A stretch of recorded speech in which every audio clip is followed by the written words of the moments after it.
Malaysia के तजुर्बात से इस्तेफादे के लिए मुश्तरका मंसूबों के ख्वाहां हैं। पाकिस्तान से $20 करोड़ मालियत हलाल गोश्त की बरामद के फैसले का खैर मकदम करता हूँ। वज़ीर आज़म शहबाज शरीफ की मलेशियन हम मनसब अनवर इब्राहिम के साथ मुश्तरका न्यूज़ कॉन्फ्रेंस। कहा, मलेशिया पाकिस्तान का दूसरा घर है। बड़ी तादाद में पाकिस्तानी तलबा ज़ेर तालीम है। वज़ीर आज़म ने मलेशिया के वज़ीर आज़म की किताब के स्क्रिप्ट की तारीफ की। वज़ीर आज़म ने मलेशिया के वज़ीर आज़म की फरमाइश पर अल्लामा इकबाल के अशार भी पढ़े। हमारे खत्ते में इस्तेहकाम के लिए पाक भारत अमन अहम है। दहशतगर्दी पर काबू पाने के लिए हर मुमकिन ताउन करेंगे। मलेशिया के वज़ीर आज़म अनवर इब्राहिम ने कहा, पाकिस्तान के साथ तजारत समेत मुख्तलिफ शोबों में ताल्लुकात को फ़रोग़ दे रहे हैं। मलेशियन वज़ीर आज़म का गज़ा की सूरत हाल पर इज़हार अफसोस। कहा, गज़ा में क़याम अमन के लिए कोशिशें जारी रखेंगे।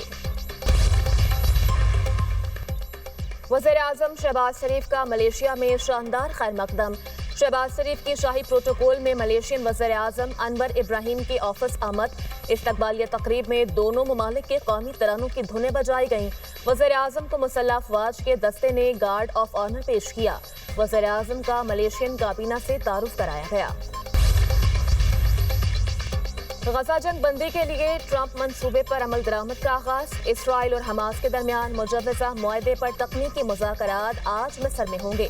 हमास का मुज़ाकराती वक्त खलीलुल अहिया की सरबराही में मिस्र पहुंच गया।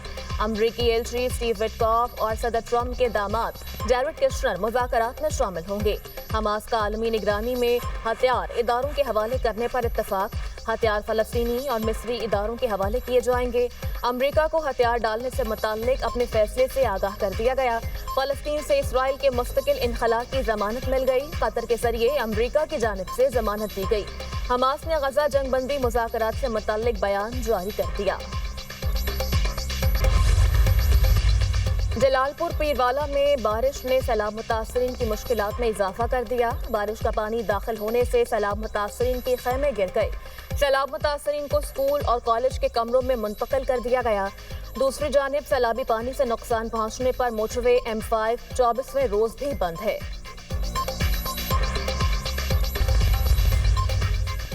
मौसम बदल गया। मुल्क के मुतादिद शहरों में बारिश ने सर्दी की दस्तक दे दी। लाहौर समेत पंजाब के मुख्तलिफ इलाकों में अब्र रहमत। मुल्तान, फैसलाबाद और जंग, लोधरा, आरेवाला, बहावलपुर, बहावलनगर, बसीरपुर, पाकपतन और गिरदोनवाह में भी बारिश। कराची के मुख्तलिफ इलाकों में रात गए बारिश। KP और आज़ाद कश्मीर के मुख्तलिफ शहरों में भी मूसलाधार बारिश से मौसम खुशगवार। बालाकोट में भी वक्फे से बारिश। सवात में मौसम सरमा की पहली बर्फबारी। बालाकोट में भी वक्फे से बारिश। बाबूसर टॉप, झील सैफुल मलूक समेत मुल्हिका इलाकों में भी बर्फबारी से सर्दी में इजाफा। पाकिस्तान ने आलमी मालियाती मंजरनामे में नई तारीख रकम कर दी। पाकिस्तान दूसरी उभरती मईशत करार। ब्लूमबर्ग के मुताबिक पाकिस्तान डिफॉल्ट रिस्क में कमी के लिहाज से दुनिया में दूसरे नंबर पर आ गया। जून 2024 से सितंबर 2025 तक पाकिस्तान ने वो मुआशरी कारकर्दगी दिखाई जो दुनिया की बड़ी उभरती मईशतें भी ना दिखा सकीं। दिवालिया होने के खतरात में गैर मामूली कमी वाक़या हुई। आलमी दर्जाबंदी में पाकिस्तान तुर्किया के बाद दूसरा सबसे बड़ा होने वाला मुल्क बन गया। मालियाती नज़्म-ओ-ज़ब्त, कर्जों की बरवक्त अदायगी और IMF प्रोग्राम पर मुकम्मल अमल दरामद ने पाकिस्तानी मईशत को इस्तेहकाम दिया। मोदी राज में मुसलमान तौहीन और जिल्लत आमेज रवैये का शिकार। RSS की सरपरस्ती में मुसलमानों के खिलाफ मुहिम तेज कर दी गई। उत्तर प्रदेश में मुस्लिम गोश्त फरोश हिरासा। कब्रिस्तान और मसाजिद की बेहुरमती शिद्दत इख्तियार कर गई। भारतीय अखबार रिवायर की रिपोर्ट के मुताबिक मित्रा में मुसलमानों को रोजमर्रा के मामलात में भी खतरात का सामना। गोश्त की दुकानें और होटल्स बंद। मुकामी रोजगार मुतासर। मुस्लिम कम्युनिटी गोश्त खाने से खौफजदा। गिरफ्तारी और इल्जामात के डर से मोहतात रहने पर मजबूर कर दिया। शिद्दत पसंदों के हमलों से बचने के लिए मुसलमान नौजवान हिंदू अलामती ज़ाफ़रानी कपड़े पहनने पर मजबूर। नून लीग और पीपल्स पार्टी में लफ्जी गोलाबारी में तेजी। सीनियर वजीर सिंध शर्जील इनाम मेमन का पंजाब हुकूमत को चैलेंज। आपने जिस पॉइंट पर बात करनी है तमाम प्लेटफॉर्म पर आने के लिए तैयार हूँ। पंजाब हुकूमत सिंध हुकूमत के खिलाफ मुहिम जारी है। इनका असल टारगेट विफाकी हुकूमत है। ऐसा माहौल पैदा करने की कोशिश की जा रही है कि पीपल्स पार्टी विफाक को सपोर्ट ना करे। पंजाब हुकूमत हमारी आड़ में विफाक को निशाना बना रही है। आपके वज़ीर आज़म से कोई लड़ाई है तो पीपल्स पार्टी को शामिल ना करें। مریم نواز کا اسکرپٹ رائٹر ان کو غلط جانب لے جا رہا ہے۔ وزیر اطلاعات سندھ شرجیل انعام میمن کی پنجاب حکومت پر کھل کر تنقید، کہا حکومت پنجاب سیلاب متاثرین کو فوری ریلیف دینے میں ناکام رہی، جنوبی پنجاب کے لوگ مدد کے لیے رو رہے ہیں۔ شرجیل انعام میمن کا BISP سے متاثرین کی مدد کا مطالبہ، کہا مشکل حالات میں سیاست کرنے والوں پر لعنت بھیجتے ہیں۔ وزیر اطلاعات پنجاب ازما بخاری نے شرجیل میمن کا چیلنج قبول کر لیا، کہا جگہ اور ٹائم آپ کی پسند کا ہوگا، میرا پانی میری مرضی بالکل ایسے ہی ہے جیسے مرسوں پانی نہ ڈیسوں۔ پنجاب کے سیلاب متاثرین پر گندی سیاست کا بیانیہ ناکام ہو گیا، اب وزیر اعظم کے خلاف بیانیہ لے آئے ہیں کہ آپ کو سیلاب متاثرین پر سیاست کے لیے وزیر اعظم نے کہا تھا، آپ خود پنجاب اور وفاق کے خلاف سازش کر رہے ہیں، پنجاب کی ترقی سے جل کر آپ سازشیں شروع کر دیتے ہیں، آپ کی کارکردگی پوچھی جاتی ہے تو صوبائیت کا کارڈ کھیلنا شروع کر دیتے ہیں۔ جنوبی پنجاب اور بے نظیر انکم سپورٹ پروگرام کارڈ کھیلنے کو سیاست نہیں غلاظت کہتے ہیں۔ پنجاب میں جب بھی بلدیاتی الیکشن ہوں گے سندھ کی طرح بوگس نہیں ہوں گے۔ آپ مریم نواز کی مقبولیت سے خوفزدہ نہ ہوتے تو چھٹی کے روز پریس کانفرنس نہ کرتے۔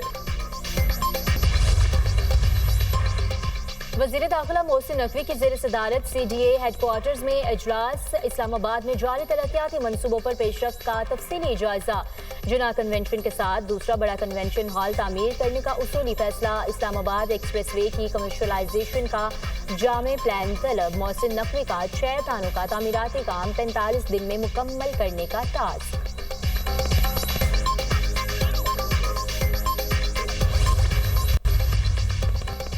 فتنہ ہندوستان کے دہشت گردوں کا بلوچستان کے علاقے کورکی میں پرامن لوگوں پر حملہ، مقامی قبائل اور فتنہ ہندوستان کے درمیان جھڑپ میں 4 دہشت گرد ہلاک، 2 زخمی، مقامی قبائل کے اصرار کے باوجود دہشت گردوں کا علاقہ خالی کرنے سے انکار، کورکی میں مقامی خواتین کو مسلسل ہراساں کیا گیا، دہشت گردوں کے مذموم عزائم کے پیش نظر مقامی قبائل کا دفاع، جھڑپ کے دوران مقامی قبیلے کا ایک فرد شہید، 2 زخمی ہوئے، پرامن علاقے کو دہشت گردانہ سرگرمیوں میں استعمال نہیں ہونے دیں گے، کورکی میں مقامی قبائل پرعزم۔ غزہ میں اسرائیلی جارحیت کو نہ روکا جا سکا، صہیونی فوج کے حملوں میں مزید 24 فلسطینی شہید، متعدد زخمی، غذائی قلت کے باعث مزید ایک فلسطینی جان کی بازی ہار گیا۔ غزہ میں شہداء کی مجموعی تعداد 67,139 تک جا پہنچی، 1,69,583 فلسطینی زخمی ہو چکے۔ ادھر اسرائیل کا فلسطینی فٹ بال فیڈریشن کے ہیڈ کوارٹرز پر حملہ، متعدد افراد زخمی ہو گئے۔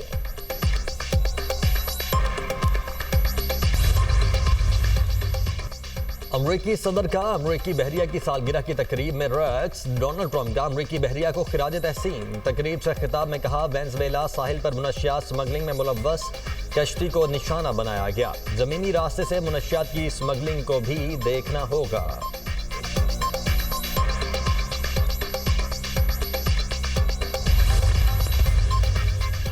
ڈرونز کی وجہ سے پروازیں درہم برہم ہوئی، میونک میں 10,000 سے زیادہ مسافر پھنسے، یورپی فضائی حدود میں در اندازیوں کی تعداد سرد جنگ دور کے مقابلے میں زیادہ تھی، ان میں کوئی ڈرون مسلح نہیں تھا، سارے ڈرون جاسوسی پروازوں پر تھے۔ خیال ہے کہ جرمنی میں متعدد ڈرون پروازوں کے پیچھے روس ہے، جرمن چانسلر کا بیان۔